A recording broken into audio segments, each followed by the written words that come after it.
Here are 15 passages.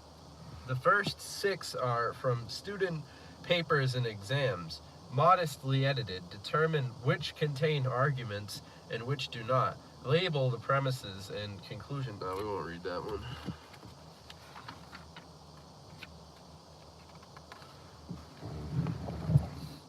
All right. Deduction and induction are commonly thought to be the cornerstones of good reasoning. The fundamental logical property of a deductively valid argument is this: if all its premises are true, then its conclusion must be true. In other words, an argument is valid if it is impossible for all its premises to be true and yet its conclusion to be false. The truth of the premises of a valid argument guarantees the truth of its conclusion.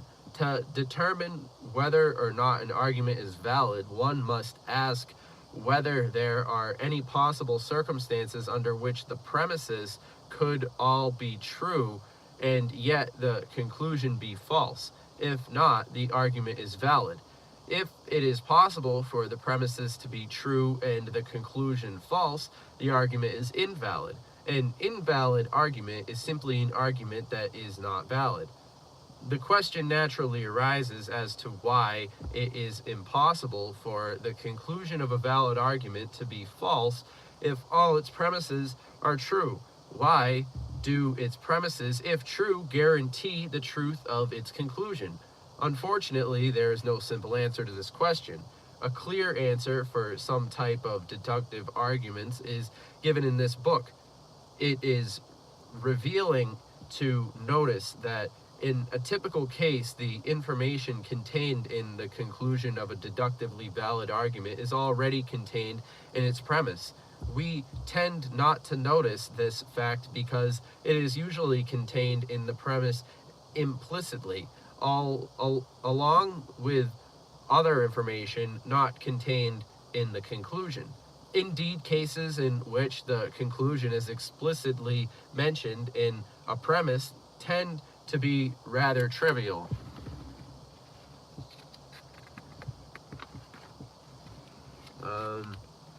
In addition to deductive arguments, there are also inductive arguments. Arguments of this kind offer from deductively valid arguments and having conclusions that go beyond what is contained in their premises.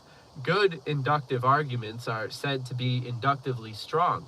The crucial difference between inductive strength and deductive validity is that it is possible for the premises of a strong inductive argument to be true and yet the conclusion be false, whereas true premises in a valid argument guarantee the truth of the conclusion. True premises in a strong inductive argument make the conclusion likely or probable.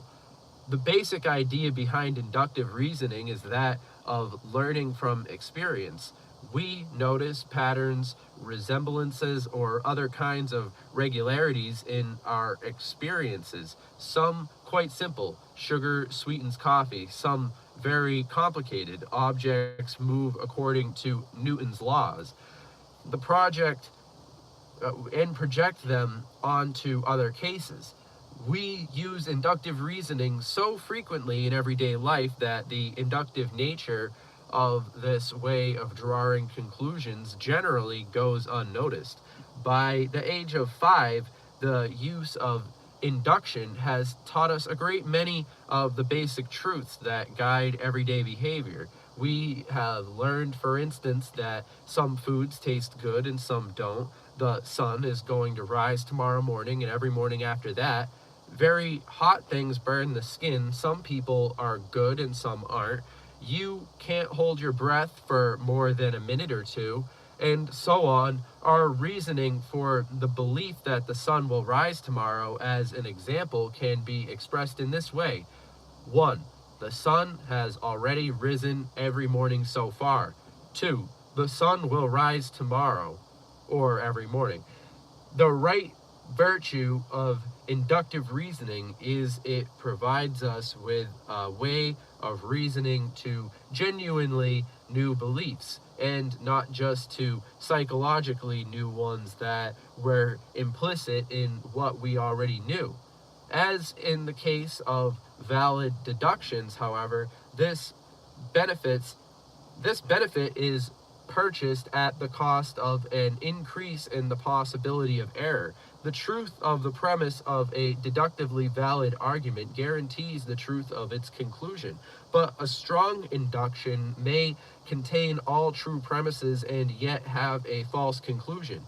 Even the best inductive leap, quote unquote, may lead us astray, because the pattern noticed in our experiences may not turn out to be true in other cases. For example, in 1986, after the success of the Star Wars The Return of the Jedi franchise, it was a pretty safe bet that the next film produced by George Lucas would be a box office success. So, moviegoers in 1986 could have constructed the following inductively strong argument: all of the movies produced in recent years by George Lucas have been successful. The latest film produced by Lucas will be successful. Unfortunately, the film turned out to be Howard the Duck. Unfortunately, the film turned out to be Howard the Duck. All right, as history would tell us. Anyway, although an inductively strong argument does not guarantee that if its premises are true, then its conclusion also will be true, it does make its conclusion more probable. One reason why the expression probability argument is sometimes applied to inductive arguments, and of course, the more and the better the evidence, the higher the probability that its conclusion will in fact turn out to be true. Unlike validity, inductive strength comes in degrees.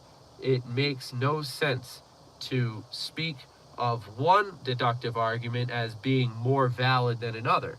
All deductive arguments are either valid or invalid, but it does make sense to describe one argument as being inductively stronger than another. This fact alone makes inductive logic controversial and much more complex.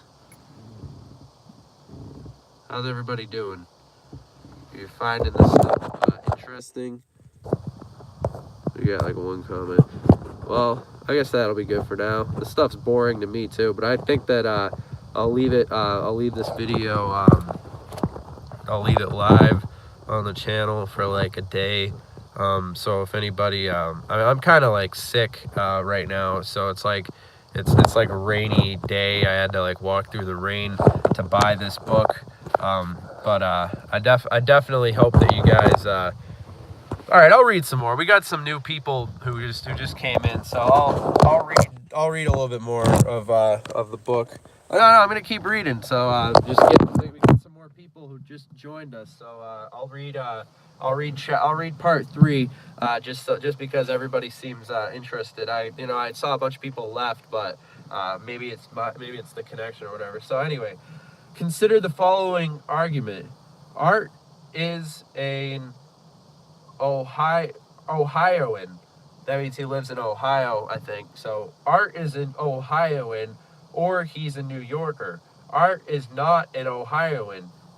He's a New Yorker. So that's like logic. So in this argument, if premise 1 and 2 are both true, then the conclusion must be also true. But are both premises true? We have no way of knowing, since presumably we don't know anything about Art, and consequently don't know whether Art is or is not an Ohioan. Nevertheless, it is clear that if the premises are true, that is, if Art is either an Ohioan or a New Yorker, but he's not an Ohioan, then the conclusion must be true. That is, Art must be a New Yorker. We know this from the form of an argument and not because of its content. its form makes this argument a valid argument form.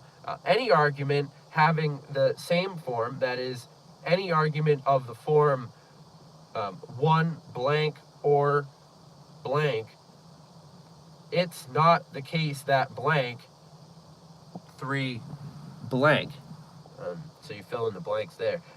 Where each pair of similar lines, solid lines, dashed lines, is filled in with the same expression is deductively valid. Of course, there are many other valid argument forms. Examples. Argument 1 through 4 all have the same form. So do arguments 5 through 8, but the form they share is different from that of 1 through 4. 1 dot.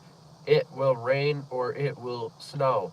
2 dot. It's not the case that it will rain. 3 underlined. It will snow. So it's it will rain or it will snow. It's not the case that it will rain. Therefore, it will snow. 1, 2, 3. That's how you come to that's how you logically come to So anyway, logic is concerned primarily with argument forms, and only secondarily with arguments. For all arguments that have a valid argument form are valid. The form, not the content of the preceding argument, makes it impossible for them to have all true premises and a false conclusion. Thus, the principal task of deductive logic is to provide a method for distinguishing valid arguments forms from invalid argument forms, truth and validity. It is important to realize that a deductively valid argument can have a false conclusion if one or more of its premises are false. An invalid argument can have both true premises and a true conclusion. In fact, every combination of validity, invalidity, and truth, falsehood can occur, except one. A valid argument with truth premises cannot have a false conclusion. The question of validity is the question of whether the conclusion follows from the premises. That is, whether it is possible for all the premises to be true and the conclusion false. So, if all you know about an argument is that it is valid, that alone tells you nothing about whether the premises are true or the conclusion is true. Examples. Valid arguments. True premises are true conclusions. True premises and true conclusions. I'm going to skip those examples. But how you guys doing? You guys doing good? Just reading stuff from school for you guys who are interested. It's a book about... the name of this book is Modern Introduction to Logic and Psychology.